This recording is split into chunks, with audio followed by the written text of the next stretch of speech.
The Lion, the Witch, and the Wardrobe, Chapter 12. Peter's First Battle.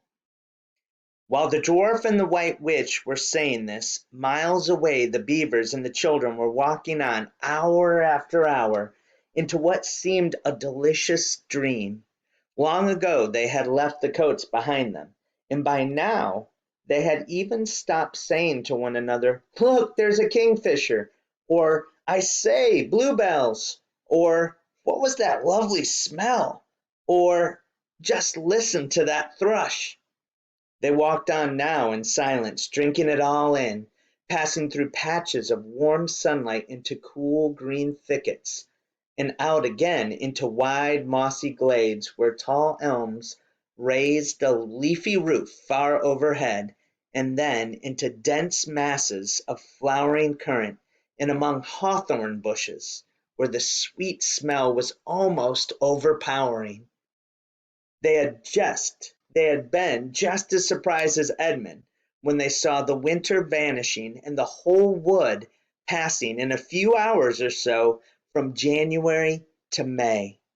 They hadn't even known for certain, as the witch did, that this was what would happen when Aslan came to Narnia, but they all knew that it was her spells which had produced the endless winter, and therefore they all knew when this magic spring began that something had gone wrong, and badly wrong, with the witch's schemes. And after the thaw had been going on for some time, they all realized that the witch would no longer be able to use her sledge. After that they didn't hurry so much, and they allowed themselves more rests, and longer ones.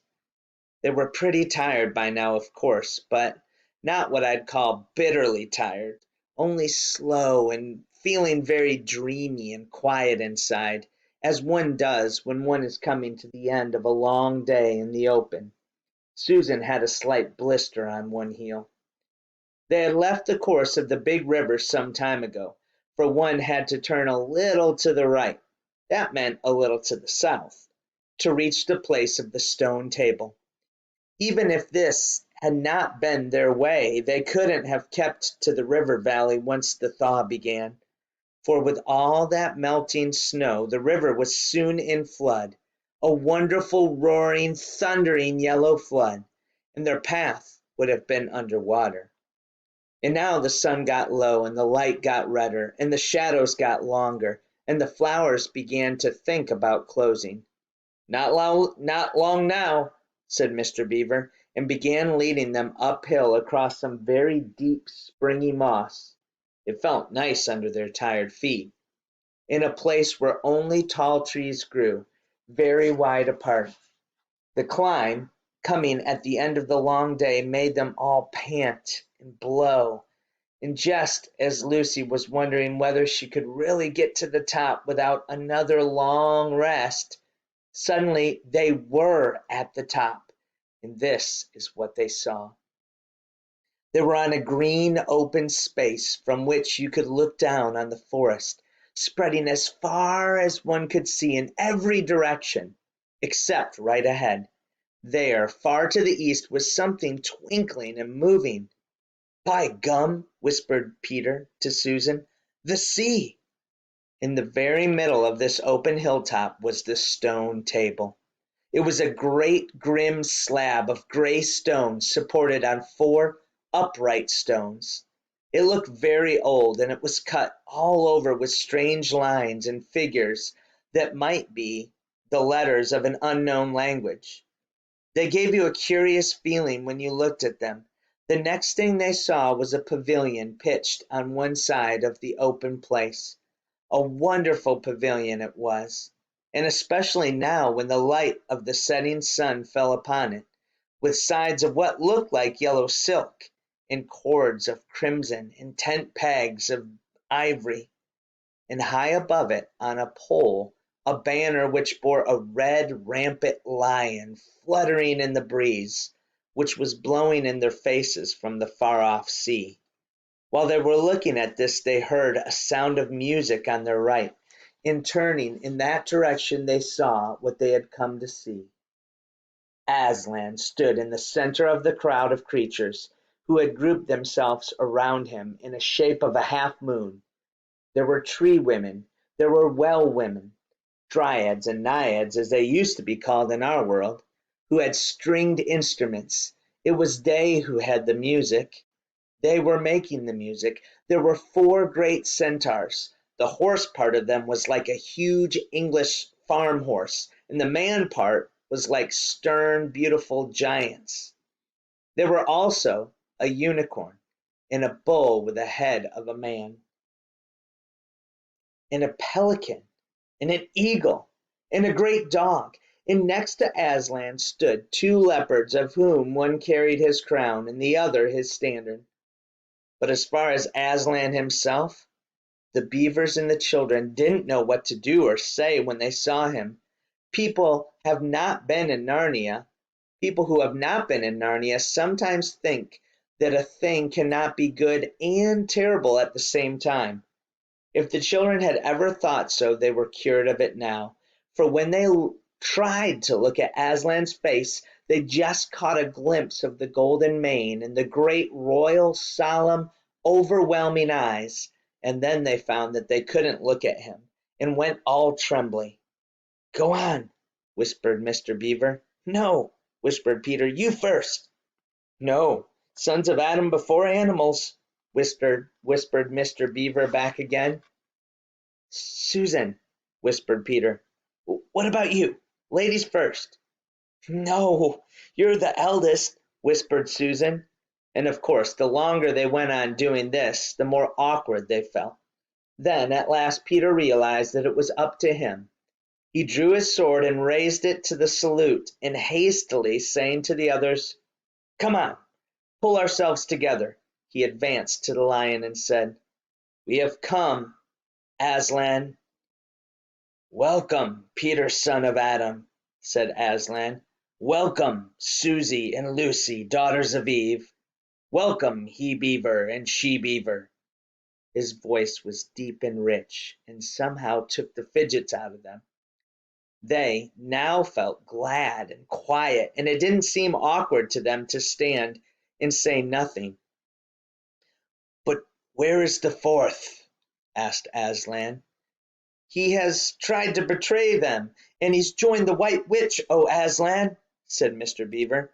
And then something made Peter say, "That was partly my fault, Aslan. I was angry with him, and I think I helped him to go wrong." And Aslan said nothing either to excuse Peter or to blame him, but merely stood looking at him with his great unchanging eyes. And it seemed to all of them that there was nothing to be said. "Please, Aslan," said Lucy, "can anything be done to save Edmund?" "All shall be done," said Aslan, "but it may be harder than you think." And then he was silent again for some time. Up to that moment Lucy had been thinking how royal and strong and peaceful his face looked. Now it suddenly came into her head that he looked sad as well. But next minute that expression was quite gone. The lion shook his mane and clapped his paws together.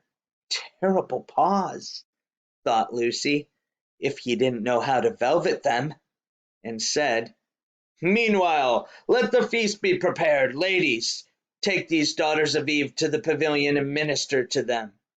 When the girls had gone, Aslan laid his paw, and though it was velveted, it was very heavy, on Peter's shoulder and said, "Come, son of Adam, and I will show you a far-off sight of the castle where you are to be king." And Peter, with his sword still drawn in his hand, went with the lion to the eastern edge of the hilltop. There a beautiful sight met their eyes. The sun was setting behind their backs. That meant that the whole country below them lay in the evening light. Forest and hills and valleys, and winding away like a silver snake the lower part of the great river. And beyond all this, miles away, was the sea. And beyond the sea, the sky, full of clouds which were just turning rose-colored with the reflection of the sunset.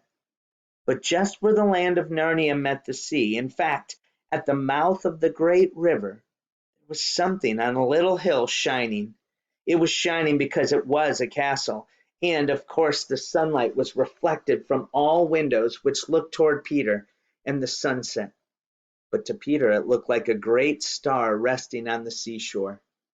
"That, O man," said Aslan, "is Cair Paravel of the Four Thrones, in one of which you must sit as king.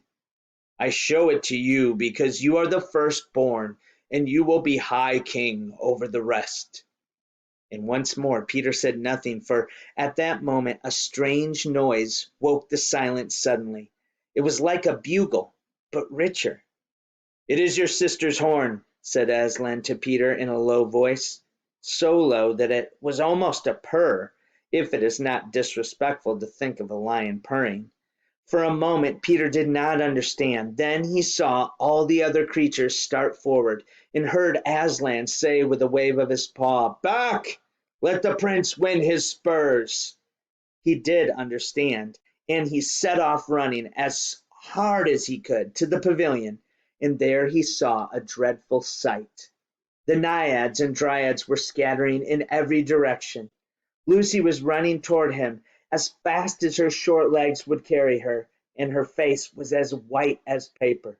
Then he saw Susan make a dash for the tree and swing herself up, followed by a huge gray beast.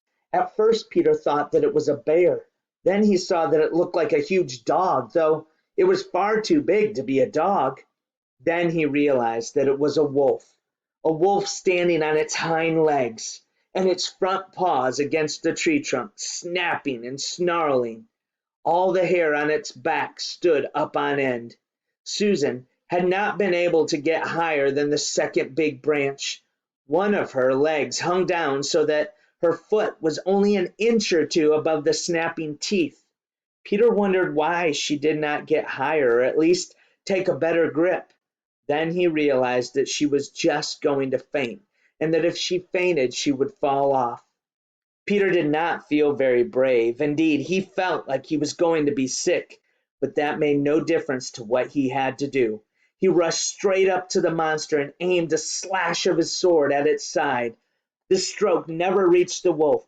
Quick as lightning it turned round, its eyes flaming and its mouth wide open in a howl of anger.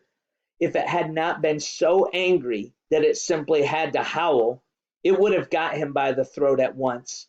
As it was, though, all this happened too quickly for Peter to think at all. He had just time to duck down and plunge his sword as hard as he could between the brute's forelegs into its heart. Then came a horrible, confused moment, like something in a nightmare.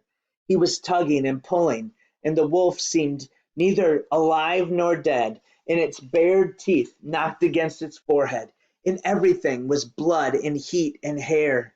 A moment later he found that the monster lay dead, and he had drawn his sword out, and it was straightening his back and rubbing the sweat off his face and out of his eyes. He felt tired all over. Then, after a bit, Susan came down the tree. She and Peter felt pretty shaky, and they met, and I won't say that there wasn't kissing and crying on both sides, but in Narnia no one thinks any the worse of it. "Quick, quick!" shouted the voice of Aslan. "Centaurs! Eagles! I see another wolf in the thickets there, behind you. He has just started away. After him, all of you! He will be going to his mistress. Now is your chance to find the witch and rescue the fourth son of Adam."